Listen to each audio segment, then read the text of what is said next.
Okay, limited supplies technique. This week I'm going to be using scraps, which is our tip for Saturdays. So what I'm going to do is that, using another picture, because I haven't got the same one. That's actually from Kelly's new DigiKit, Kelly's Crafts. So what I do is I distress my photo. Now I normally sew around this, but obviously I won't be doing sewing, so I can do it later.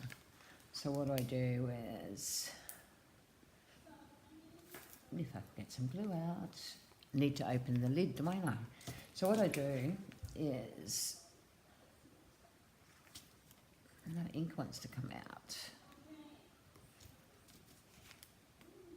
The glue goes funny in the heat here, the humidity.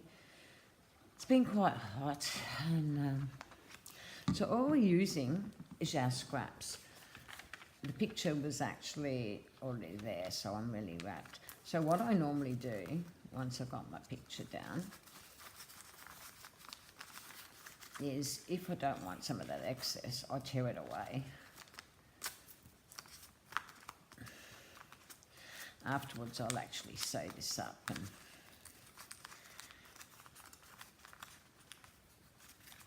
it's a really good technique, and they look really, really good in your journals.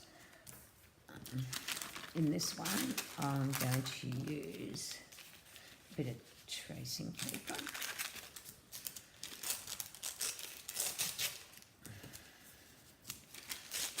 Love tracing paper.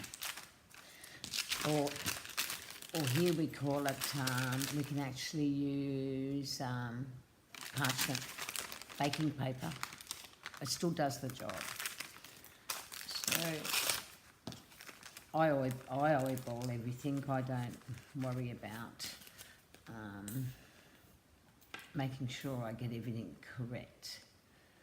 I always use fabric glue, especially since I'm not sewing this one. And I forgot something. I've got to ink. You ink these well when you do them. And then I just sort of screw them into the page so that I can get them sitting well. So I ink everything well. I hope you can see what I'm doing.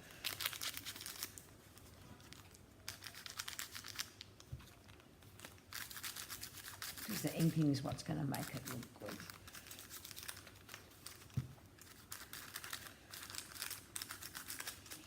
And this is basically your scraps. Just, I never throw my scraps out because I know I'm going to use them for something or rather.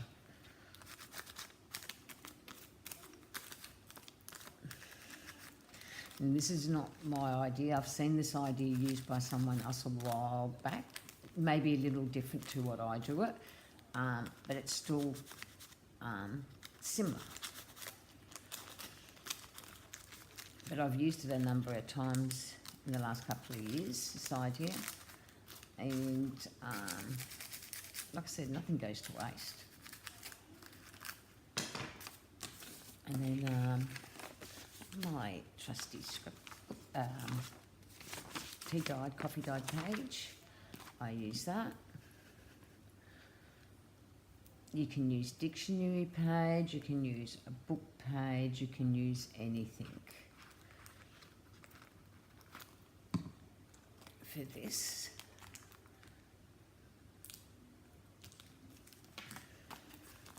So it's just building layers, and that's what I do. I just build layers.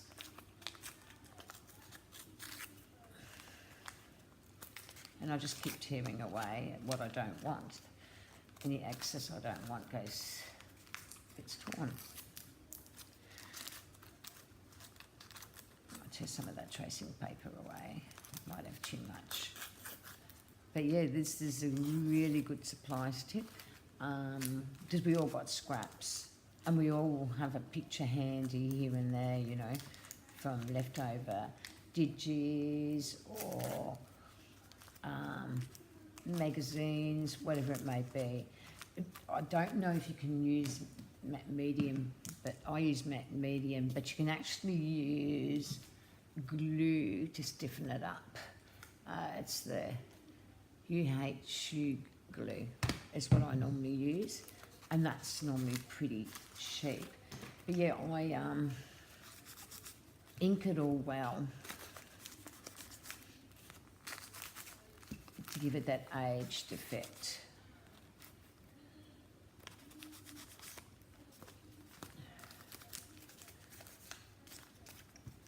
Yeah, normally at this stage I would actually sew it, but I will leave it be for this one, and when it's dry from when I use my multi-medium matte, we'll do that. But like I said, you can use glue, you can use Mod Podge. Trying to think, there was something else you could use, and you can make your own. Always remember, you can make your own glues, but these are great. Like I make them for my journals, and they absolutely look good. See, now that it's all inked, I would get my medium and I would brush around it. My brush is hard from using it yesterday. But yeah, I just do it everywhere. I tuck it into the crevices of my scrap paper. And that really works well. And just sort of curl your paper up if you can. If you don't mind getting your hands nice and dirty. I'm always getting my hands nice and dirty, and I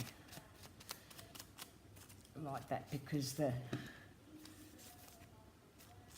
more curled you have it, the nicer it looks.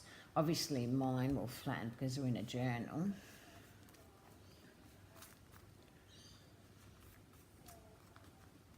But it's truly a good way of using your scraps. Just normally curl everything in. I'll just make sure it's not stuck to my picture. And then even though you've applied this, you will still be able to actually sew around it, if that's what you want it to do. Got a little heart here, piece of a lace. I will attach that here.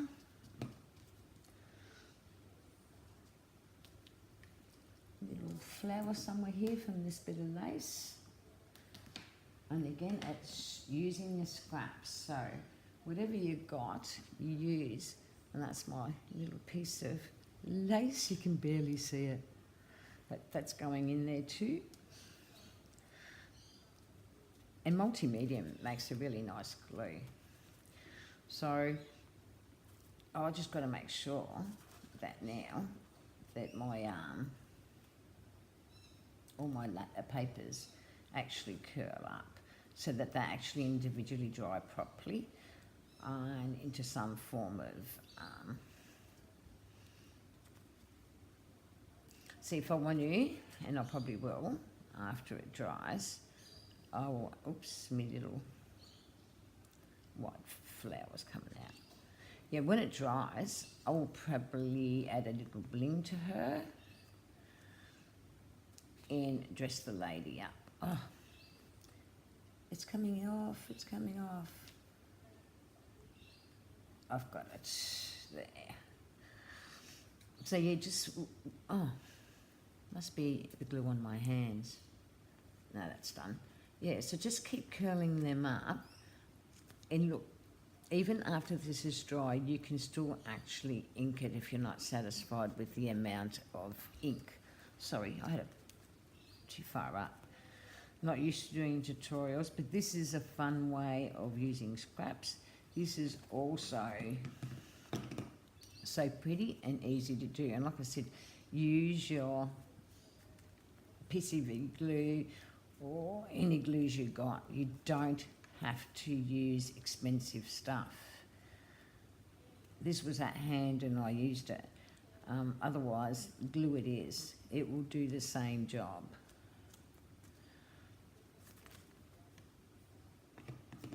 Not too much on my brush. But yeah, I like it. I like this. It's a simple technique and you can have quite a few done in no time. Now, I also, after that, when I'm done, I made that yesterday. I made quite a few. My favourite is actually somewhere in the centre of my book that I did the DT for Kelly's Crafts. I made that one. I don't know if you can see it. She's gorgeous. And I also made this one. And it's sewn around. So yeah, I'll let this one dry. But that's a really easy, simple techniques to use for your limited supplies. Thanks for watching. Hopefully this helps you all in your journals, because believe me, they look good. Especially if you're doing vintage. If you're doing vintage, that will look brilliant in your journal. Thanks for watching.